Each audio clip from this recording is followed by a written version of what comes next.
You've been told the world is what you see, what your senses can detect, what your logic can grasp. But beneath the familiar rhythm of waking, thinking, doing, and sleeping, there is a layered reality silently shaping your every thought, emotion, and outcome. These are not just states of mind. They are levels of consciousness, each one more hidden, more potent, and more reality-bending than the last. Most people live and die within the boundaries of the first two levels, believing that awareness is linear and growth is optional. But there's a map that was never handed to you, a vertical path, not of time, but of perception.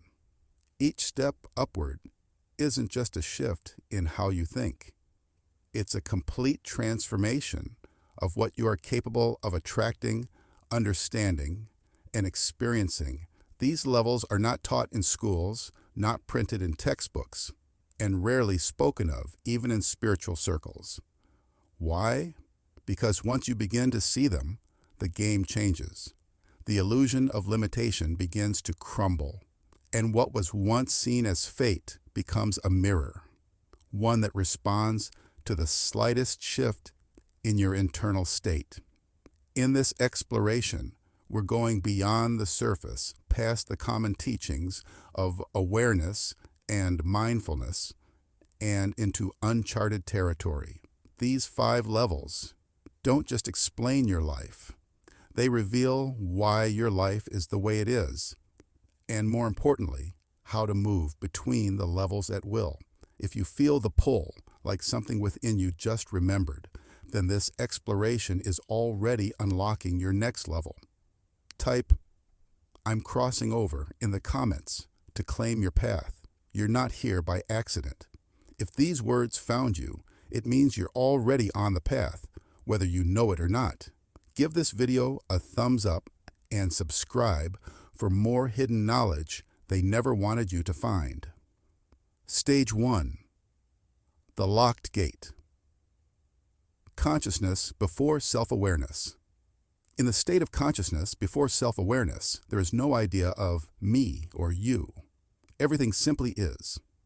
This is a place where existence moves without reflection, without meaning, and without question.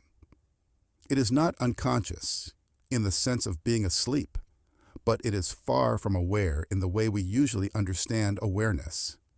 It is a pure experience, a presence that flows without ownership, without story, and without separation from its surroundings. Life moves through this level like wind through a field. Nothing is trying to understand the wind, and the wind isn't aware of itself. It just moves. At this stage, everything happens by reaction, not by thought. A sound is heard, and there is a turn toward it, but not because of curiosity, only because the body has learned over thousands of years to respond that way.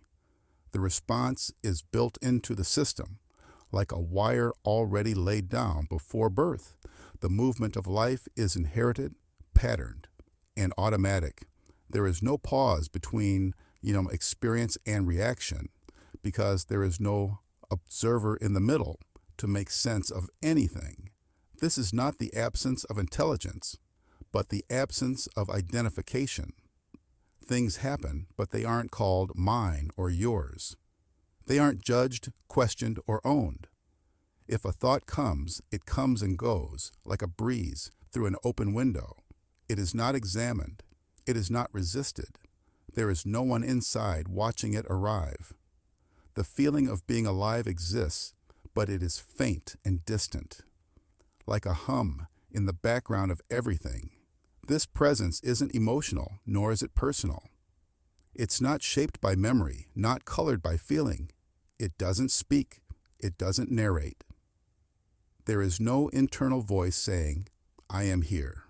It is an experience without a name. The world is touched, seen, heard, and sensed, but not interpreted. There is no meaning placed on anything, because meaning has not yet been born. The sensation of warmth, for example, is felt, but it is not liked or disliked. it simply happens. Hunger comes and leads to action, not because someone decided to eat, but because the code says it must be done. It's the way a flower turns toward light. No thought, no conflict, just movement. Time is not yet something that links moments together. Each experience stands alone. One moment does not explain the last, and it doesn't lead to the next. There is no string connecting them. A sound happens, a light flashes, the body walks. But these things do not feel like parts of a journey. They are simply episodes of experience, floating side by side. Days and nights pass, but they don't feel like days and nights. They are not remembered or planned. They are absorbed and forgotten without attachment. Without the sense of a self, nothing can be labeled as past or future, because those ideas require someone to reflect on them. Here, time has no center. It has no meaning. It drifts like clouds, seen and forgotten in the same breath. And yet, even in this formless stage, something is being shaped silently. The body and the field of awareness are taking in patterns, ancestral energies, habits, expectations of what the world is. These are not learned in the way school teaches us. They are absorbed like air. There is no filter in place to ask, is this true? Or, do I want this? There is only open reception. These inherited codes form an invisible framework for how life appears. They are the first lens, one that is not chosen or noticed. What is seen is shaped by what has always been passed down silently. Nothing questions this because there is no questioner. The world is just the way it is, and it has always been this way. There is no friction between inner and outer, because there is no separation between them yet. It is all one stream, flowing without pause. This level of consciousness is not wrong or broken. It is not less than anything else.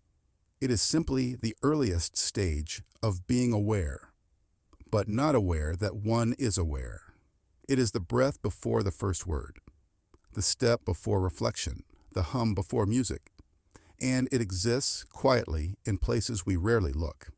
Stage 2, the mirror phase. Consciousness as identity formation. This stage of consciousness begins when the sense of I starts to take shape, not from within, but from how the outer world responds. Before this point, there was simply experience with no central figure.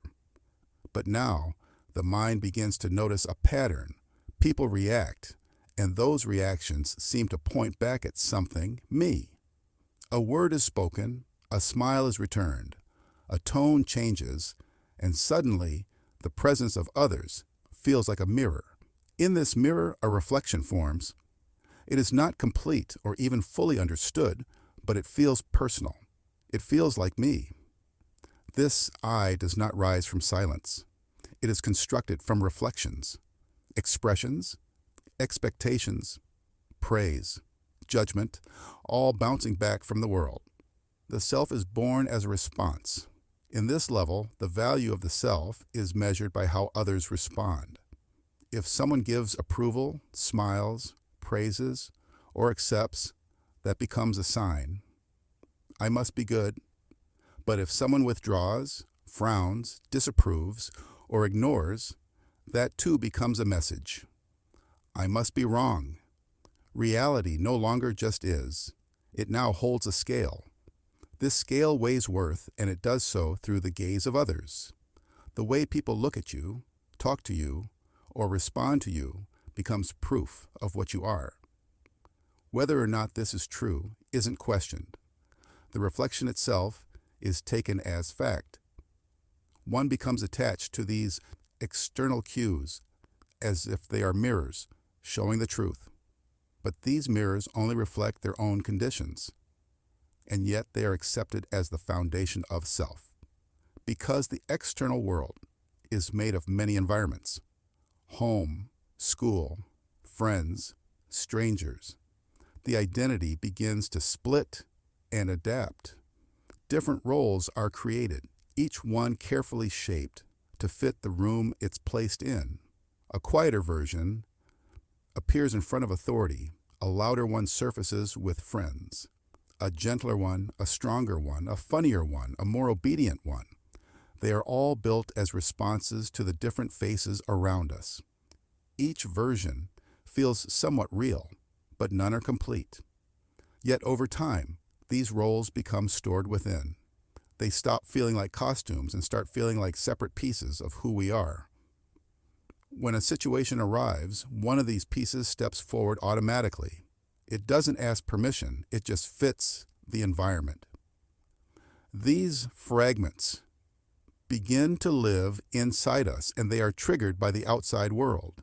The self becomes a library of masks, each one shaped by the mirror it was formed in. Emotions during this phase do not rise purely from within. Instead, they echo from how others see us. If someone responds to us with coldness or rejection, that emotion is taken inside. It doesn't just pass. It builds a feeling of, this is what I am. That emotional imprint then becomes the baseline, the standard. We begin to feel bad, not only because something unpleasant happened, but because someone's view of us made us believe that we are bad. These loops repeat themselves. A reaction from the outside causes a feeling on the inside, which reinforces a belief, which then expects a similar reaction again. In this way, the emotional world becomes trapped in a hall of mirrors, always bouncing between outer reflection and inner feeling, never quite touching something true underneath. And so, the idea of who we are begins to build itself out of reaction. It does not yet come from a deep stillness or clarity. It is shaped by movement. The identity reacts to criticism by retreating. It reacts to praise by expanding. It reacts to silence by shrinking. The self, at this stage, is not something discovered, but something formed in real time out of response. Who we believe we are becomes a map drawn by how the world moves around us. It is not false, but it is reactive. It is not invented from within. It is borrowed piece by piece from everything and everyone around us. And yet, it feels real. It feels solid. This is the mirror phase. Stage 3, the fracture line. Consciousness as inner conflict. At this level of consciousness, something subtle but powerful begins to shift. The one who has been living life is no longer the only one inside. There is now a second presence, an inner observer, that watches the first. A quiet space opens between action and awareness. The things you do, say, and feel begin to be seen from a slight distance, and they don't always feel right. It's not that they're wrong in a moral sense, but they seem out of place, like someone else's script being acted out with your body. This gap isn't imagined, it's real. The one who's living and the one who's watching don't fully agree anymore.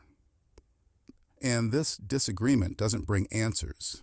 It brings tension. What begins to rise here is a sharp, unshakable discomfort when parts of life no longer fit. It might be the way you speak in certain settings, the choices you make in moments of pressure, or the stories you keep telling yourself. Something inside starts to ache, not because of guilt or regret, but because what you're doing and what feels true inside no longer align. This dissonance doesn't go away by ignoring it.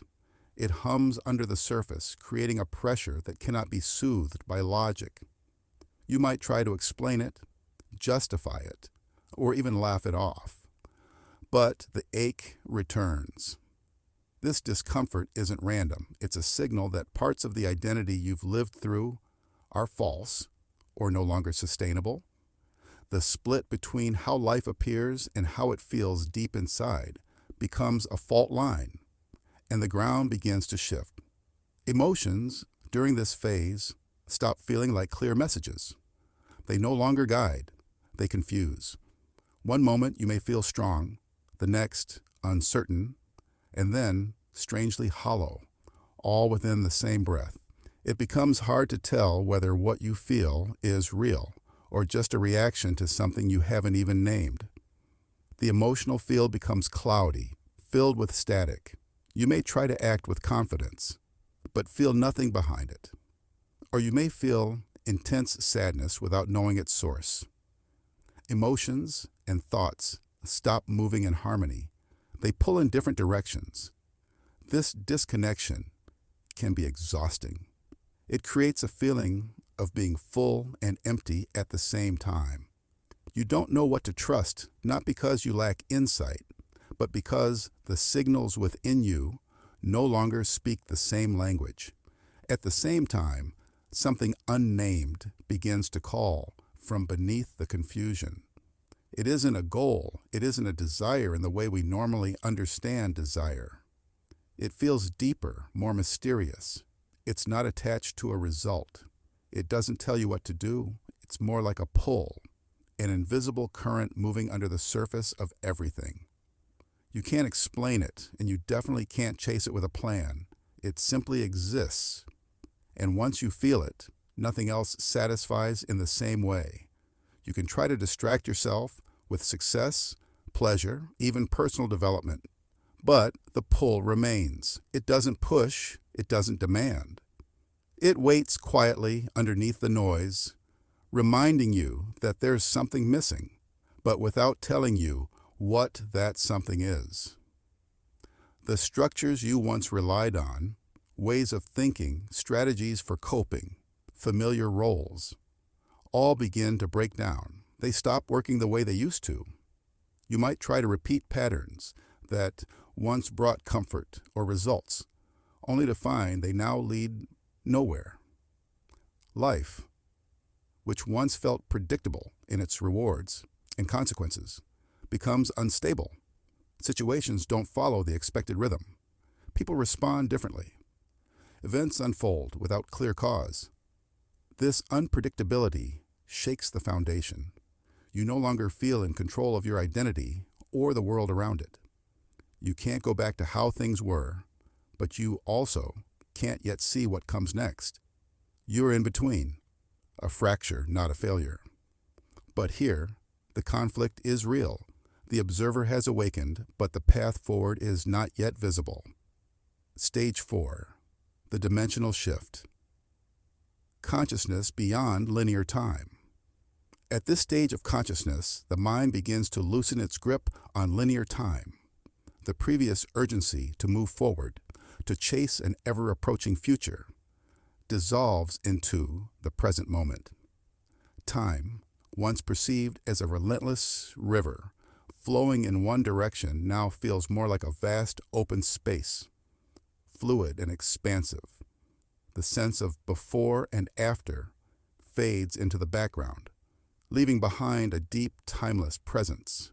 The future, once filled with goals, ambitions, and expectations, loses its pull, no longer casting its shadow on the now. Without the constant drive to reach the next moment, there is a shift in awareness. Time becomes less of a measuring tool and more of a faint background hum. No longer the primary force shaping thoughts and actions.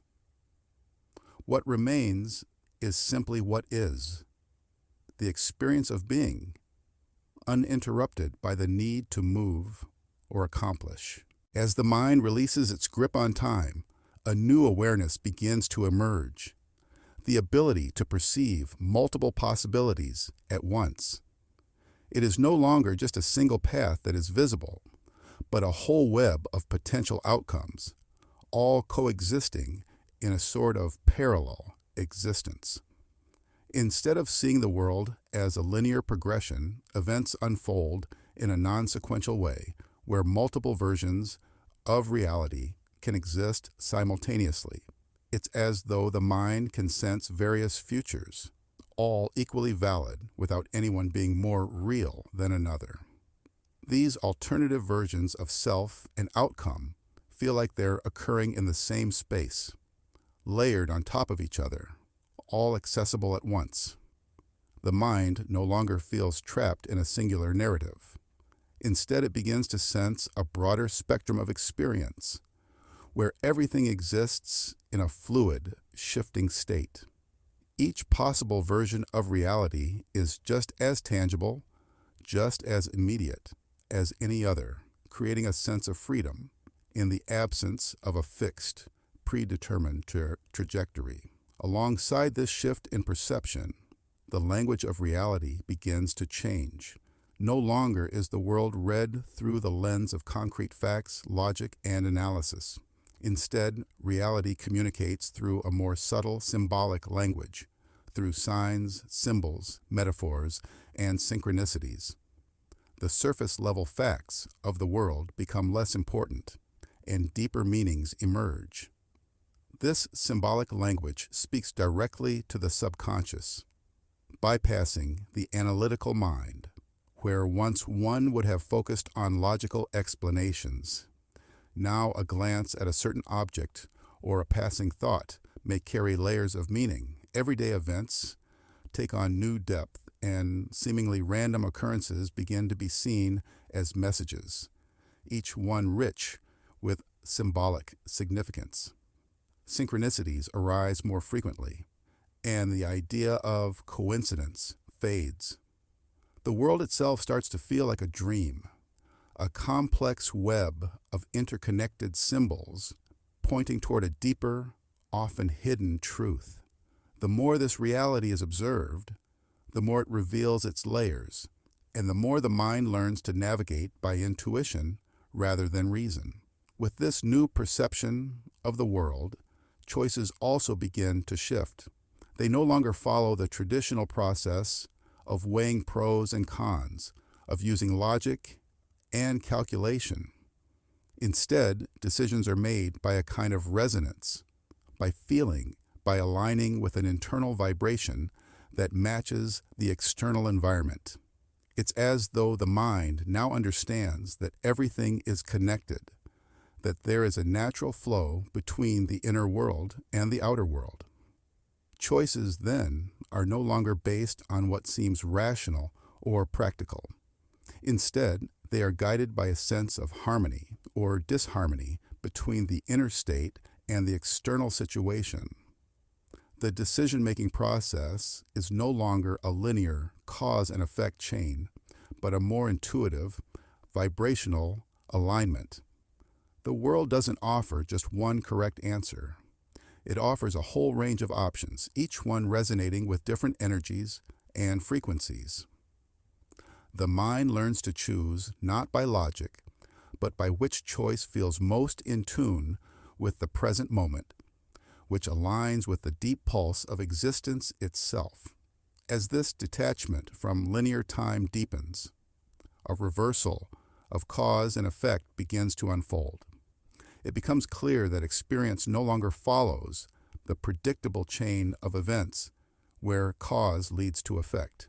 Instead, reality begins to feel like a mirror that reflects not the actions that came before, but the frequency or state of being that exists right now.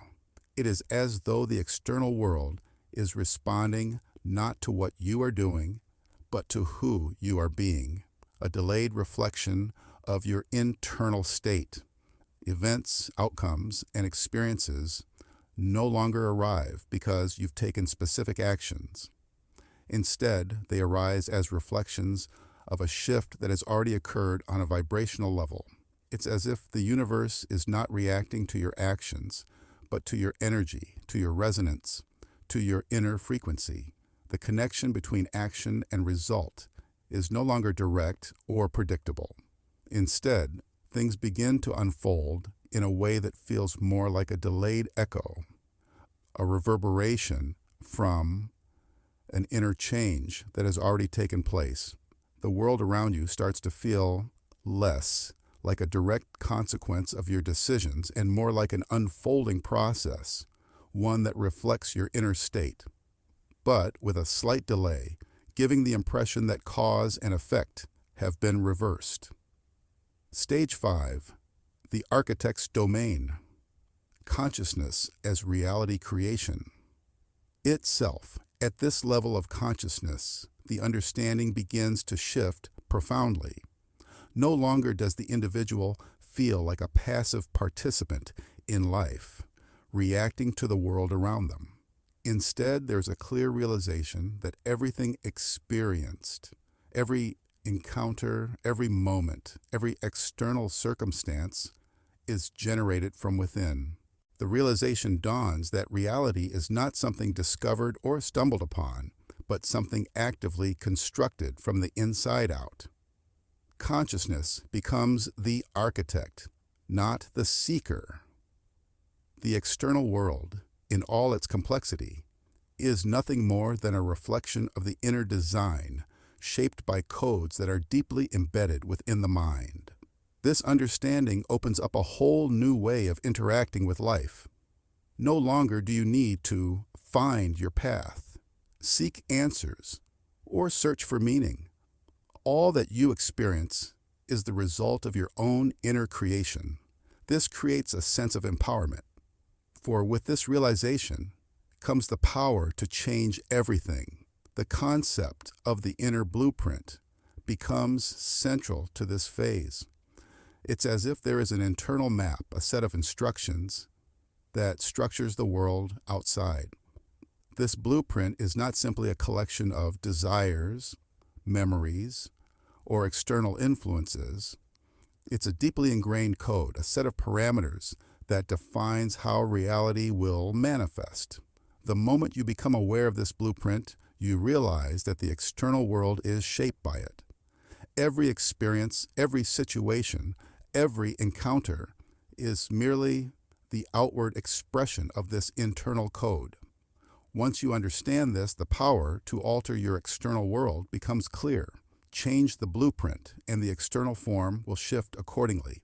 It is no longer necessary to chase after external change because the true change lies within the internal design. When you adjust the structures within, whether through shifts in thought, energy, or perception, the outer world responds, morphing in ways that align with the new internal construction. This shift marks the moment when the external is no longer seen as something out there to be dealt with, but as a reflection of the internal system at work. The recognition that external reality is simply the materialized form of inner constructs is both liberating and empowering. With this power to shape reality comes the ability to consciously engineer timelines. Life paths are no longer something that simply happen.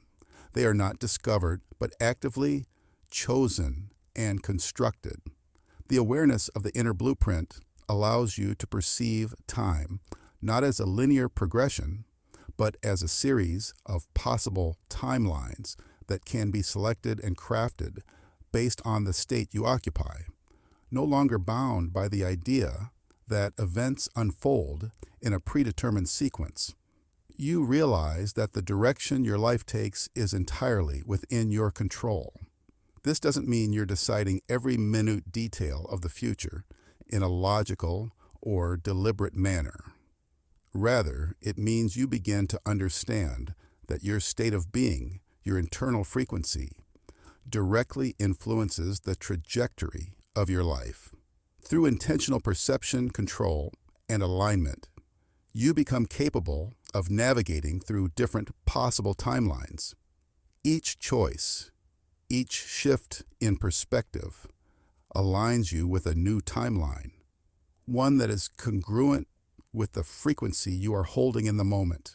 The realization that you are engineering your own path, not passively walking along one that is already laid out, completely alters how you approach life.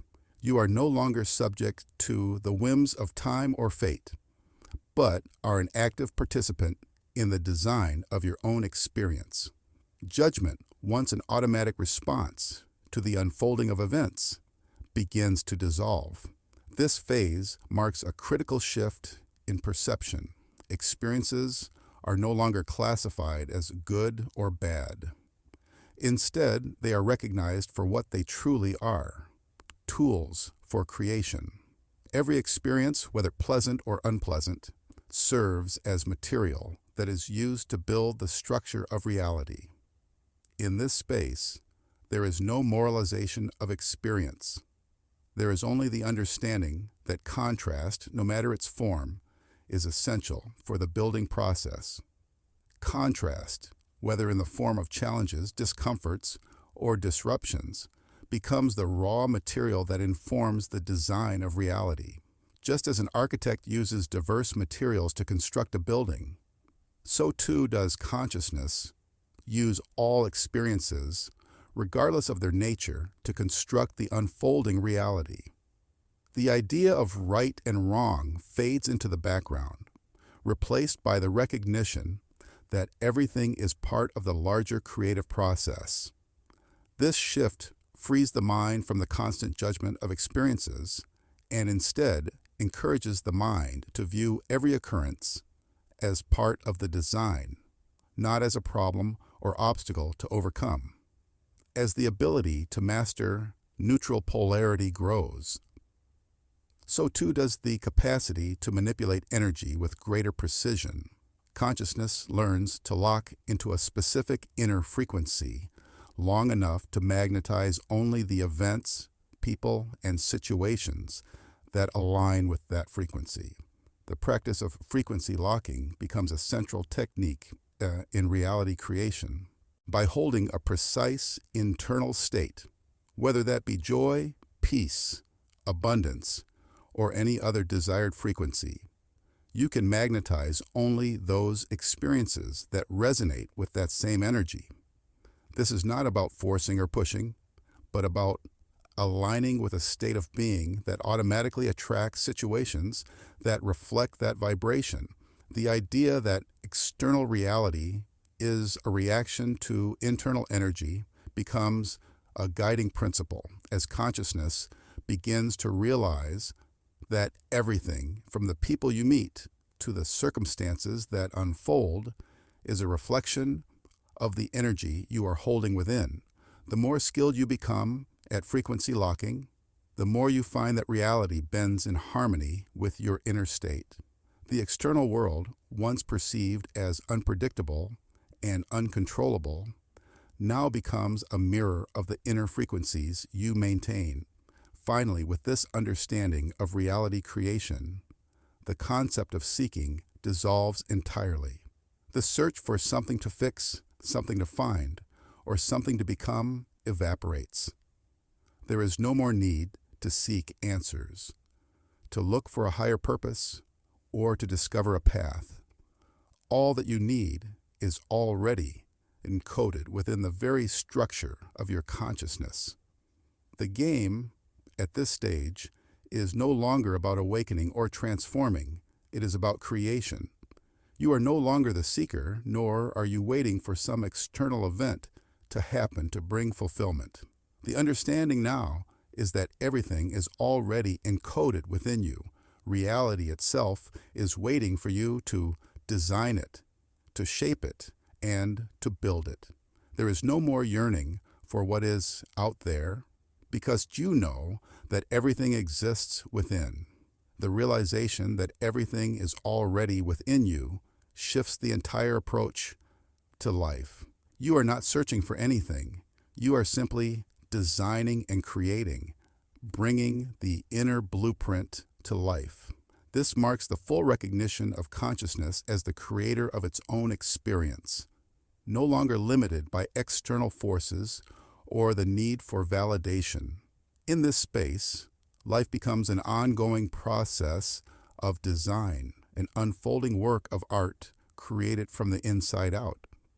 As we've explored, consciousness unfolds in stages, from the raw, instinctual experience before self-awareness, through the formation of identity, the inner conflicts that arise, the breaking free from linear time, and finally to realizing that we are the architects of our reality. Each stage builds on the other, leading to a profound understanding that we are not merely participants in life, but the creators of it. Now it's your turn. If you like this video, it means you're ready to embrace the deeper layers of consciousness, reflecting the internal shift that's taking place within you. When you share this video, you're spreading the understanding that everyone can tap into their own creative power and move beyond the limits of their current reality. And by subscribing, you're committing to continue building upon your own understanding, tuning in to new insights and unlocking even more possibilities for your own journey. So go ahead, like, share, and subscribe, and let's create together.